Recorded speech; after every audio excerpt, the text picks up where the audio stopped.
stop scrolling for 1 second. If you or your grandfather ever traveled to Europe before the year 2000, there's a good chance a coin exactly like this one is sitting in a drawer somewhere in your house right now. It's small, it's bronze-colored, it's got an olive branch on one side and a king's face on the other.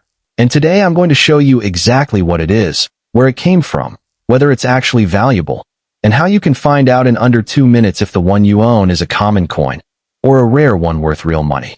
Stay till the end, because the last section could genuinely change how you look at old coins forever. What exactly is this coin? This is a 20 francs coin from the Kingdom of Belgium, part of the Belgian franc series that circulated before Belgium switched to the euro. One side shows an olive branch, a classic symbol of peace, along with the country name and the value 20F. The other side shows the profile of King Baudouin I, who reigned over Belgium from 1951 until his death in 1993. Belgium is officially bilingual, so these coins were struck in 2 versions, one reading Belgie, Dutch/Flemish, and one reading Belgique, French. Same coin, same design, just different language on the legend depending on which side of the country it was minted for. This exact design was produced by the Royal Belgian Mint in Brussels between 1980 and 1993. Show side-by-side graphic, Dutch version versus French version. Why this matters for the rest of the video. The language variant and the year stamped on the coin are the 2 biggest clues to figuring out how common or uncommon your specific coin actually is. The physical specs. Let's get technical for a second, because these numbers matter if you ever want to verify authenticity or sell one. Diameter, approximately 25.65 millimeters. Thickness, about 2.27 millimeters. Weight, roughly 8.5 grams. Metal composition, nickel brass, which is why it has that warm, golden bronze color instead of silver. Edge, a geometric pattern with small bracket-style notches, not a plain edge, not fully reeded. Engraver, the coin carries the signature ELSDRM near the king's portrait, referring to Belgian engraver Harry Elstrom, who designed this series. One interesting quirk collectors talk about, the very first year, 1980, has a slightly different rim width compared to coins struck in 1981 and later. Some 1980 coins even show 3 different rim strike varieties, narrow, medium, and wide.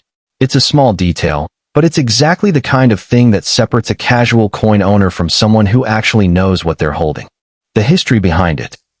To understand this coin, you have to understand the man on it. King Baudouin I became king of the Belgians in 1951 at just 20 years old, after his father, King Leopold III, abdicated amid controversy over his actions during World War II. Baudouin went on to reign for 42 years, one of the longest reigns in modern Belgian history, until his sudden death in 1993. His reign covered a huge stretch of 20th century European history. The independence of the Belgian Congo in 1960. Belgium's deepening role in the early European Economic Community, the predecessor to the EU. Belgium's constitutional shift toward federalism in the late 1980s and early 90s.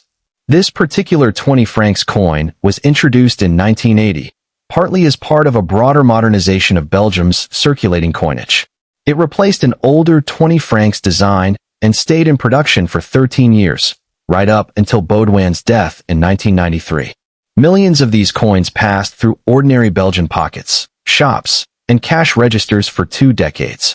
Some of you watching may have literally held one during a trip to Brussels, Bruges, or Antwerp before the euro took over. When and why it stopped being money. In 1999, the European Union officially adopted the euro as its common currency, and by 2002, Belgium, along with the rest of the Eurozone, fully retired its old national currency. This 20 francs coin was formally withdrawn from circulation and demonetized around early 2002. That means you can no longer spend it in a Belgian shop. Banks in Belgium will generally no longer exchange it either. There were limited windows for that right after the changeover. It now exists purely as a collectible and a historical artifact, not as legal tender. This is actually a really important turning point for the story, because it's the moment this coin stopped being just spare change and started becoming something people research, collect, and in some cases, actively hunt for. The big question, is it valuable? Here's where I have to be straight with you. because a lot of channels will hype this up to get clicks. I'm not going to do that. The honest truth. The 1980 to 1993 Belgium 20 francs coin was minted in very large quantities. Just 1 year alone, 1981, saw a mintage of around 60 million coins. When a coin is produced in the tens of millions across 13 different years, it is, by definition, common, not rare. Realistic current values, based on actual completed sales and dealer listings, typically run from a few cents for a well-circulated, average condition coin, up to maybe $1 or $2 for an uncirculated or mint condition example in specific years. Slightly more for certain lower mintage years or the rarer 1980 rim varieties, but we're still talking modest premiums, not life-changing money. So why does this coin still get millions of searches online? A few honest reasons. Nostalgia.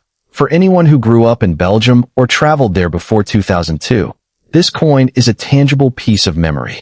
Confusion with genuinely rare coins. People often mix up common circulation coins like this one with truly scarce commemorative or error coins, which can be worth serious money.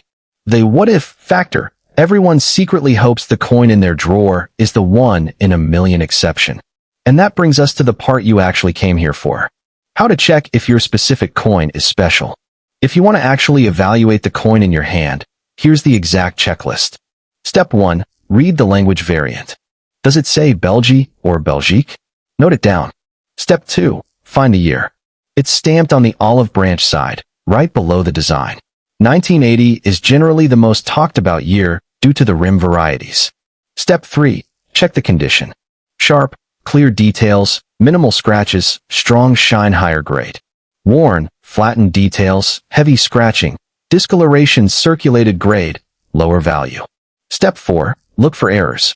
Genuine minting errors, double strikes, off-center strikes, missing letters, are rare and can be worth significantly more than a standard coin. These are the real jackpot finds, not the standard issue coin itself. Step 5. Compare, don't guess. Cross-reference the year and variety against a numismatic catalog before assuming anything about value. Never rely on a single online listing.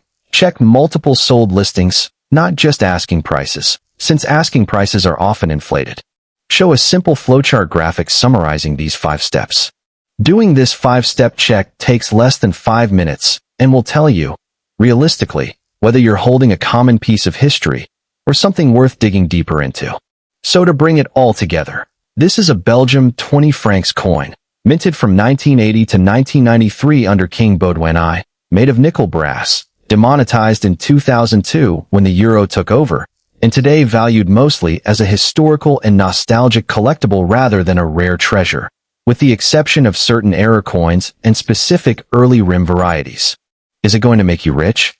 Probably not. Is it a genuinely interesting piece of European monetary history that most people walk right past without a second thought? Absolutely. If you've got a coin like this sitting at home, drop the year in the comments. I want to see how many different years and varieties this community can pull together.